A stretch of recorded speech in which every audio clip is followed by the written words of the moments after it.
Aye. Anyone opposed? Okay. So we have that. Now, at this point, and if there's no objections, I would like to go around the room. Again, if you would like to have discussion and have an opportunity to speak, go ahead and put your placard up on its side. If you do not put your placard up, you will be surrendering your right to speak about candidates, and after we go around the room once, we will proceed with filling out our ballot. All right, so go, and just to keep it simple, we'll start to my left and work our way around the room. Okay. So Member Hickerson, you are up. I am up. Okay, so there are two candidates that I have a issue with comfort, and one is Miss Carmen Davis. I did a deep dive into Miss Carmen Davis, and she was fired for cause. Apparently, the three commissioners felt that she had not moved anything forward in 2 years. That is a concern to me because that would put us back in the same boat that we were in. The other one that I have a concern about is Mr. Suggs. Mr. Suggs worked with and for Mr. Chisholm. To me, that's a problem for our community, that they would find that awkward, that Mr. Chisholm is no longer here under circumstances, and that a friend of his would be considered. And so they're my uncomfortableness of those two candidates. Great. Thank you for sharing. All set? Yeah, I'm done. All right. Member Nobby? I have another procedural question. Yes, sir. And I think it'll be obvious why I'm asking it. As many of you know, I was a city employee for 31 years and then a commissioner for 8. So I am going to disclose I know none of my top 5 picks personally or professionally. And if anybody else has a potential conflict, I think we should say that we know somebody or just bring that up. But again, my top 5 that I'm going to pick, I want to go on the record as saying I don't have any professional or personal relationship with them. Thank you. Appreciate the transparency. With that being said, I think of the 9 that I started with, I think there are 2 exceptional candidates, and they're my top 2 picks, obviously, and then the other 3 are okay. I did struggle, Mr. Lasanta, I did struggle with Jason Glenn. Mm-hmm.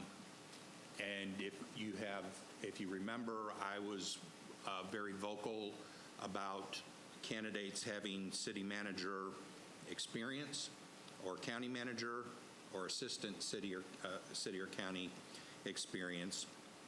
I did leave something out of that, and that is I should have included the words or equivalent because there certainly are some real life experiences. This gentleman has a very strong military background, having been an Air Force major. He is associated locally with Embry-Riddle. I think he potentially could bring, and he's my number 3 pick, he potentially could bring possibly a new perspective to the same old way of doing business. So that, again, the commission, I think, needs to have the opportunity to vet him more thoroughly than the consultant or we can do, even though he doesn't exactly fit into that box. But does Deltona fit into the box? Does anything fit into the Deltona box? I don't know. So I'm willing to give him the opportunity to let the commission vet him from kind of a fresh way of what we've done for the last 25 plus years. Mr. Andrews and Doc Dale Daughtry, both of them are ICMA certified city managers. There's only 1,300 in the country. So that certainly speaks in great volumes to their credentials. City managers typically last an election cycle. Some candidates run because they don't like a city manager. So as you may or may not have done some deep dive into things, I think they all probably have something in their background where somebody disagreed with them and there was a political issue. I don't think you're going to find a single one of them that doesn't have some controversy if they were worth their weight in salt as a city manager. In fact, if they didn't have any controversy, I'd probably say they were just a lame duck and never did anything. So credentials and the way kind of the way they organize things or the way they look at things overall is kind of the way I looked at this. Do they have an open door policy, or the very strict chain of command, or what's their position on budgeting? Is it zero-based budgeting, or do they attack the budget the same way every year, kind of thing? So I'm okay with ranking 5. I'm okay with ranking all remaining 8, 1 through 8. It doesn't matter to me, because my number 1 pick is going to be my number 1 pick. My number 2 pick is going to be my number 2, and after that, I really don't care, because really the top 2 are the absolute most qualified in my eyes, and I hope that they do well. Any of the candidates, I hope they do well with their interviews with the commission. They've got a tough job ahead of them, and I hope we've made that just a tad bit easier. Thank you, Madam Chair. Thank you, appreciate it. Member Santiago. Thank you. I agree with Navik in regards to, I worked also for the city of Deltona for 24 years, and I do not know any of my top 5 or 8 personally. I don't know them all. But in regards to the candidates, I do want to say that there's one that really speaks out loudly to me, and that is Mr. Andrews. We're in a position where we don't have time to teach somebody how to be a city manager. We can't afford to do that. And this gentleman right here proves not only is he ICMA credential manager, but how he has transformed a small community into an epic center where he brought in activities, dining, shopping, events, concert. This is what we need. This is what I hear that the city of Deltona needs. And he has to me, he has all the credentials. And the other one is Mr. Doherty. Again, another ICMA credential manager. And his information is amazing. I mean, these are 2 highly city managers that would work very well in the city of Deltona, and those are definitely my top 2. And again, we don't have time to. The city of Deltona really needs somebody that can come in here. We don't have time to teach. Thank you. Thank you. Member, go ahead, Frank. Member. Good evening, everyone. I did take the time to read all the resumes. I read them once thoroughly. I just did 1 per day. And then after I read the resume, I went and read the short version of each individual. And then I put them aside for a few. Well, I marked my candidates who I thought was best qualified. Then I put all that information aside for 3 or 4 days and said, let me start over again and reread them and see if I come up with the same answers. And I basically did. I chose my candidates based on what their resumes were and what I thought they were qualified. Some are more qualified than others, but they're all very good candidates. So I did pick Mr. Andrews, number 1. I thought he was very well qualified, and we do need somebody who can come in here and say, okay, these are the problems with the city of Deltona. Let me see what I can do to correct some of the problems and move forward. So based on what I'm reading, I think Mr. Andrews right now is the top runner for our position that we have to offer. Thank you very much. Thank you. Member Lasanta. Yes, ma'am. 100% agree. Mr. Andrews, he had me at hello. Okay?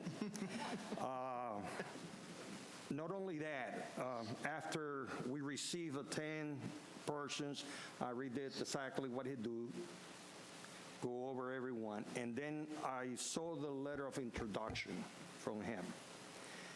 He's from Central Florida, okay? He lost a child, and he recovered from that, and also he has early steps on his early life, and he got up, got his education, and now he's a great, great candidate for our city.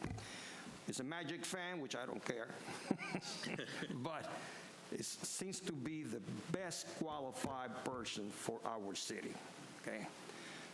My other rankings have been Mrs. Davis, but now having this information, which is great to have, because I noticed that she was able to get grants over $1 million for their particular cities.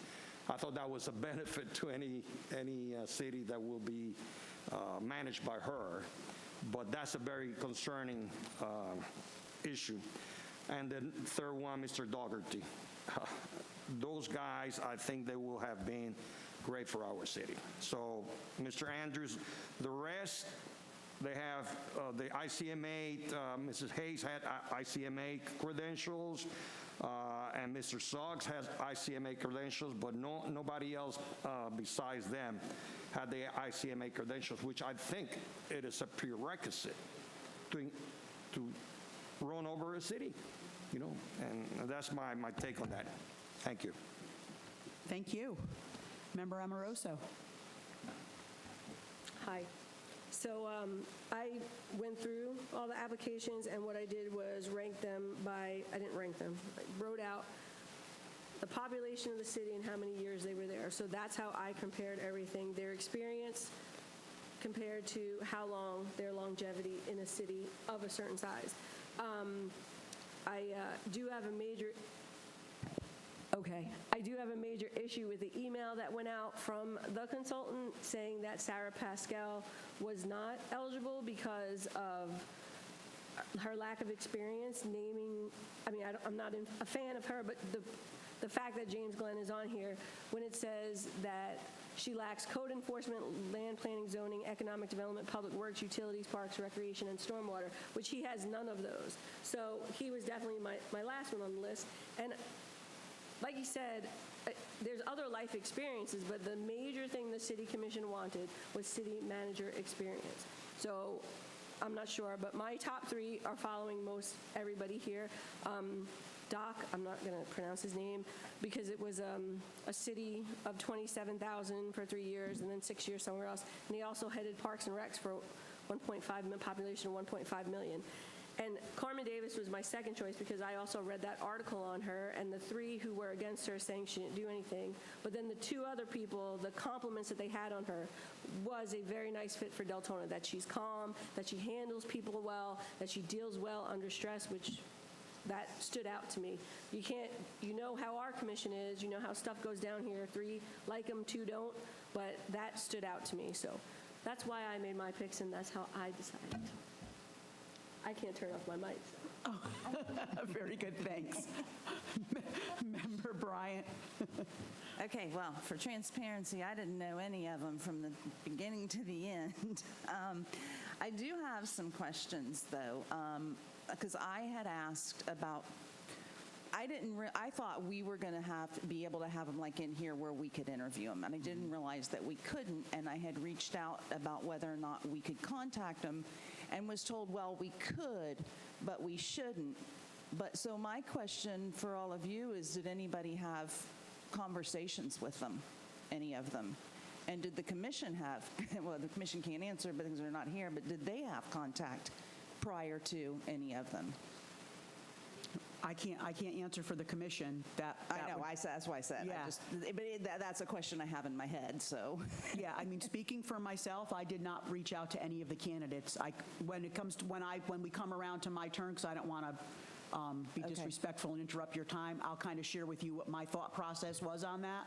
Okay. Well, and the main reason was I had asked was because I was the one that asked about Sarah Pascal. I'd also mentioned Tondra Davis, but also knew that she came from a very, very small community, and that probably wasn't going to work, but I was curious to find more information on her. But I was having difficulty finding a lot on Sarah because I thought she would have been a very viable candidate, and I would have liked to have reached out. So I didn't at that point, and then when Mr. Bangsinger answered that, and then he put those answers into a format where everybody could see,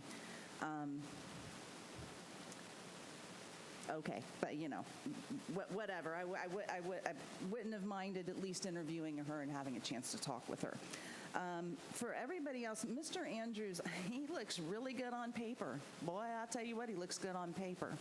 Here's a couple of issues I have with him, is that in his very first statement on his packet, he said he spoke with colleagues and area leaders from Deltona, in Deltona. So who did he speak to? That's why I was wondering if anybody had spoken to him there. Did he? People from the commission. So that concerned me a little bit. The other thing is, I know he brought all this stuff into the cities and stuff, but can we really bring all that stuff to Deltona? Where are we going to put it? So if he ends up being the candidate of choice, that's fine. My other thing was, so as he was working through some of these cities, he was using it to his school, his dissertation, exercising his skills, and then just moving right on up.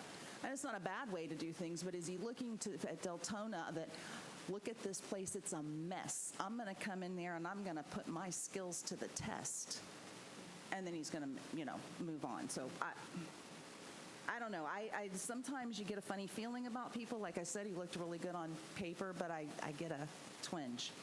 I had picked Suggs and Davis. I also read some about Davis. My understanding is that some of her issues with the commission was they were wanting her to do stuff she didn't feel comfortable doing, and those things she didn't feel comfortable doing were things she ought not have been doing. I don't think that it's time and chew on it a little bit, and I felt like that was the case with both Suggs and Davis. I can't even rate Hazer some issues with some of the other cities she worked at, and I'm not interested. And then Doherty and Miller were just kind of okay. Miller had, honest to goodness, looking through all this stuff, and you think Deltona's got issues. We're not the only ones out there with shenanigans. And so the guy from Miller left his position up in Virginia because of similar issues that we have down here, as it did most of their staff walk out. So, and Silverman, I mean, he's okay. But so Suggs and Davis were my top two. But that's what I got. Thank you. Thank you. Thank you. Where's the bartender? Member Fix. So, all kidding aside, it's almost like you laid this page out almost in a ranking that I had formatted. When I read Andrews, I liked what he had to say. I liked his introduction. I liked what he did. And I don't know any of you as well as any of these candidates. So you guys have a little bit more experience. You're in the city. So as far as the interviewing process, I'll let that up to the professional ones in this field. However, common sense is my game. Doherty, I had him down as well. And I have Jason Glenn. I'm a military guy. When you're a major, full bird colonel, you run things, you manage things, and as far as learning, every candidate that's come in here is going to learn as they go because they don't know the city. It's different. So, and colleagues calling in to find out what information. If you're applying for a job, you better ask somebody to know a little bit about the city because if you're not doing your homework, you're probably not on this list. So, that's all I got to say. Those are the three, and the rest just fall in sequence. All right. Thank you. Member French. Okay, first of all, I want to say the cover letters were interesting, but I also have to understand that cover letters are often written to match a job description. So though a lot of them sounded really interesting, I wanted to look more at their experience and try to find out more about their background beyond their experience. I'm only going to be recommending 4 on the list. I thought that Chris Miller was jumping around from jobs too often or too much, and we don't need that. We need somebody who's going to stay here and try to tackle the challenges we have here. Mr. Glenn, I had reservations about him because of business, and it was just like a flag that came up to me. I want to make sure somebody is going to be giving their full attention to us and not have it divided onto other personal interests. Robin Hayes, I actually did a dive on because I know someone who served on the city of Mount Dora. So I was able to get a little bit of background, personal impressions on her. And I was told that she's very good with finances, but she's a control freak, and she tends to micromanage. And that, to me, made me think more of Jane Shang. So she's not on my list.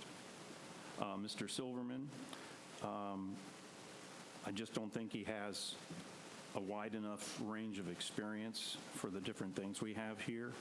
And based on those things I was able to find as I went through all of this material, I'm only going to be able to recommend, for me, 4. Thank you, Member French. Member Haynes? Okay, so Mr. Andrews is definitely, he was my top pick as well. I think he has a lot of great experience there. He's also worked with cities that have higher population. Those that had, like, we had one that was 27,000 residents, one had 30,000 residents, somebody else had like 42,000 residents. We're a city of almost 100,000 residents. We'll probably hit that next year, I would imagine. I feel like even though all of these candidates have some really good experience and background, but my concern is, you have a city of 27,000 and a city of 100,000. It's just a much larger responsibility. I come from, my old world was retail management. You're going from a store of, or a staff of 3 to a staff of 500. You don't have somebody from your local small mom and pop dollar store style running a Walmart supercenter. It's just, there's a step that goes to it, and I just feel like possibly that could become a stumbling block. So I'm kind of debating still, and I'm listening to all the feedback. So I've got Mr. Andrews for sure, and then I'm still on the fence for the other 2. I only had 3 that I really felt were really good quality candidates from the list. That's it for me. Thank you, Member Haynes. So before I jump in, I just because I know folks are probably already starting to think about their ranking. It's my understanding, and Joyce, please correct me if I'm wrong, that we need to all rank at least 5, so it's a consistent approach, so it doesn't skew the numbers if folks rank a different number of applicants. Yes, because it's gonna make a difference if not all of you vote for the exact Right. amount. It's going to change those numbers. So we do all at least need to vote for our top 5. Yeah, no, go ahead, and then I'll come back to my comments, yeah. The thing that I don't get, if we're not rating all 8, like, say just Hayes, I didn't vote for her at all, so she would get 0 from me. So wouldn't that skew it anyway, since we're doing lowest? Like, shouldn't we rate every single one, the 1 through 8, to get an accurate number? Yeah. Yeah, as long as you're ranking the same amount of candidates, you should be good. Okay, so then it sounds like, let me just restate that, so we're all under the same, moving forward in the same way, and that was a great call out, Rachel. We need to rank all 8 on the candidates, 1 being your top, 8 being your least, and moving on from there. I'll be brief because I know everybody's already starting to write down their rankings.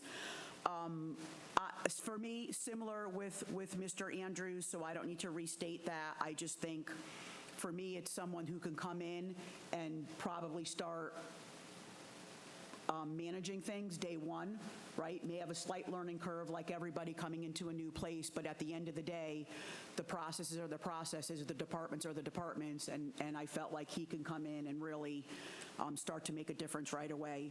I will say my third candidate, because I'm solid on my three, and this is a different candidate I haven't heard brought up, so I thought I'd try to give him a little plug, was Michael Silverman, and I'll explain why.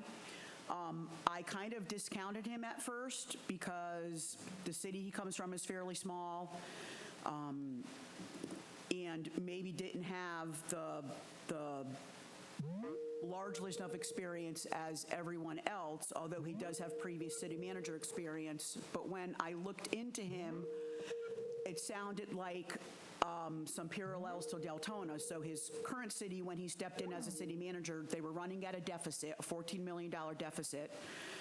They had the highest rate of leadership turnover in the last 18 months than the city had had in its history. They had a fractured city council. Yeah, right? And during his tenure, he eliminated the deficit.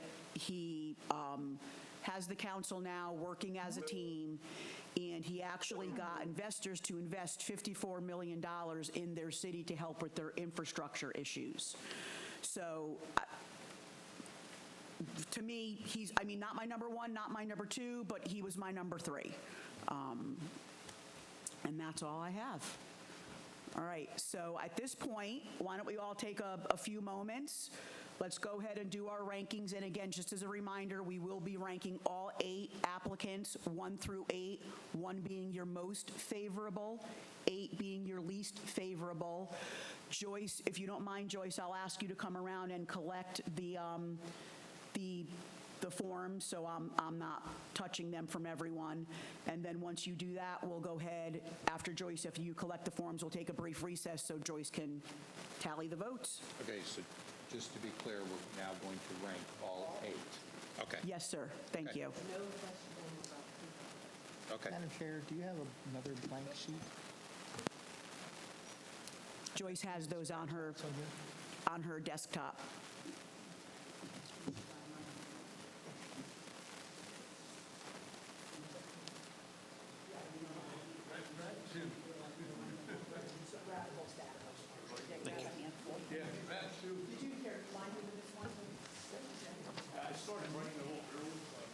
That's me too. So I'm like, she won't be able to read all my notes. Right. Exactly. Is that all right? I got cross-outs. Is that, can you clear enough? How do you do that? That's not good.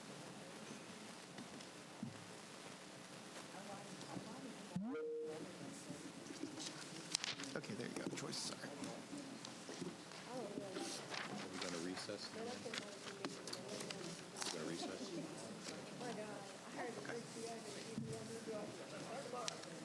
I don't know. I get 20 emails from these people. Like, oh my God, I don't feel it.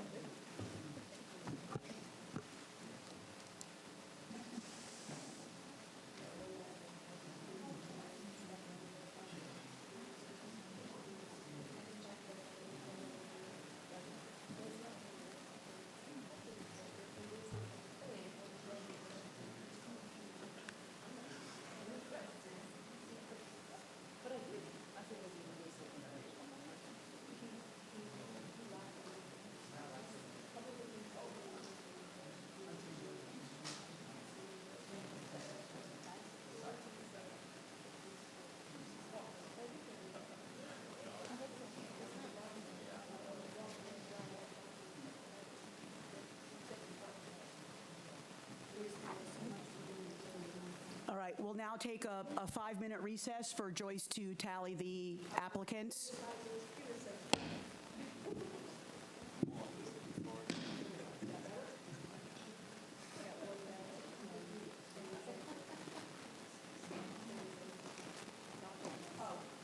And just as a reminder, Joyce asked me to remind everyone, we still cannot talk about our votes as she's tallying them.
All right, excellent. So I believe at this time, Joyce, if we may ask you to read out the results, and just so everyone knows, I believe Joyce is just going to read out the final results, but the individual results will be available through public record for anyone that would like to look at those.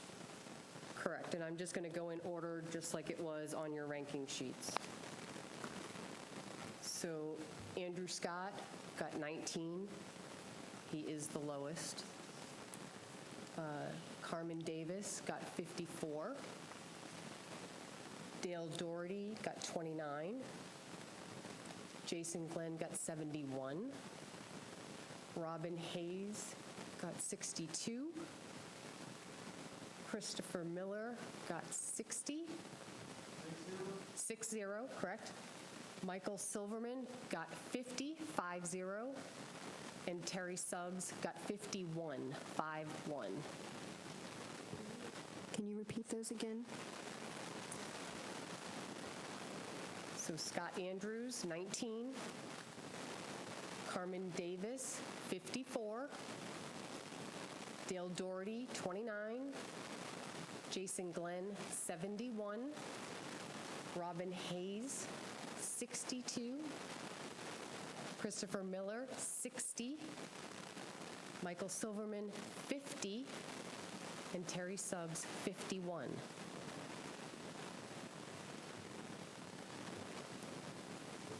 Excellent.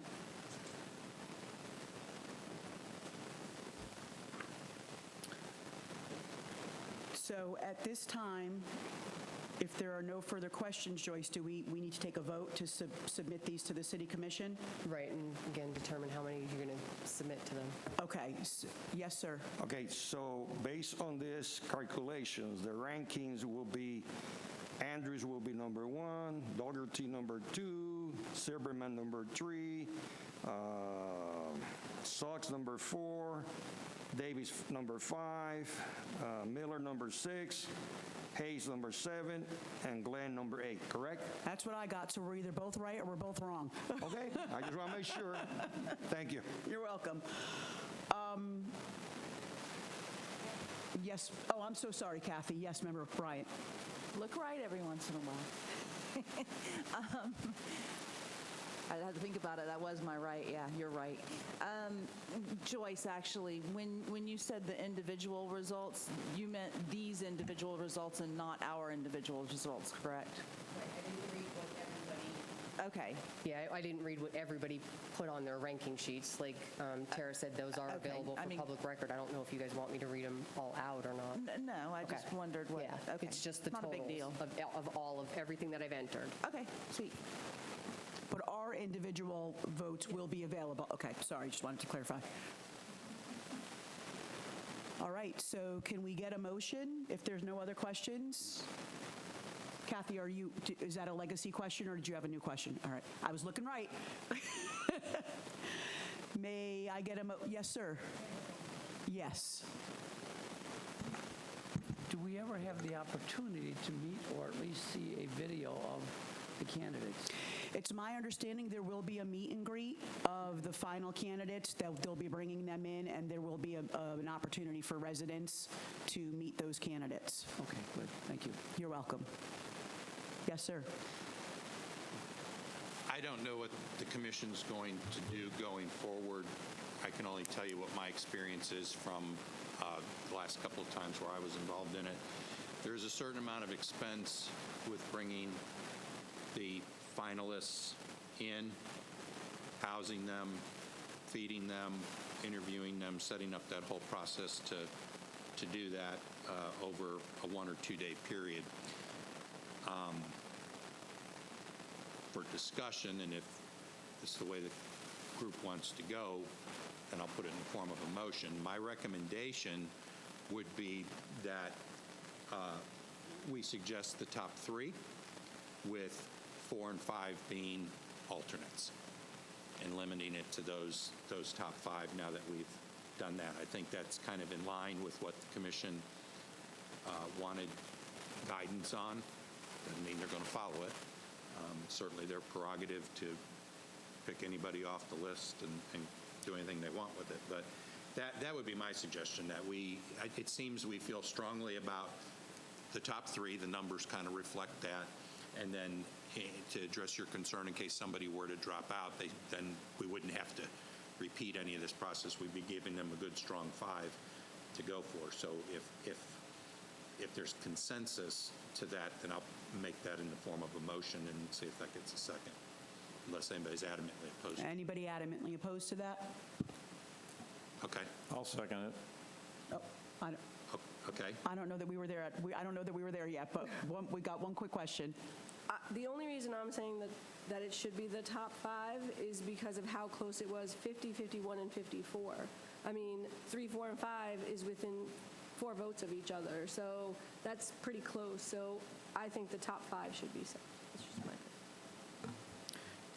So I think either way, we're submitting the top 5 to the commission with 3 and then 2 alternates. So either I'm suggesting we send the top 5 to that we With because no the alternates. votes were so close. Yeah. If you want alternates, you have the 3 alternates, 6, 7, and 8. Just my opinion.